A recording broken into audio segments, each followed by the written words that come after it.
Meski berhasil meraih kemenangan krusial di pekan ke-32 Liga 1 Indonesia kontra PSS Sleman akhir pekan lalu, posisi Persipura Jayapura masih belum aman untuk bisa lolos dari jurang degradasi.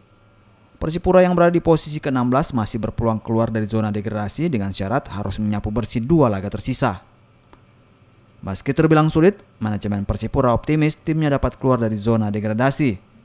Saya yakin dan percaya Persipura akan lolos dari degradasi. Ya, besok saya akan berangkat ke Bali memberikan support kepada tim Persipura Jayapura. Mohon doa restu dari seluruh masyarakat Papua dan pencinta Persipura Jayapura. Hasil positif di laga sebelumnya diharapkan menjadi suntikan bagi Persipura untuk meneruskan tren kemenangan. Dari beberapa pertandingan yang ke belakang kita bisa dapat poin.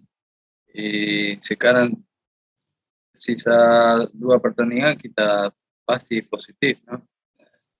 Kita harus berjuang seperti saya bilang, dan semoga yang lawan saya seperti Barito PSS bisa hilang poin.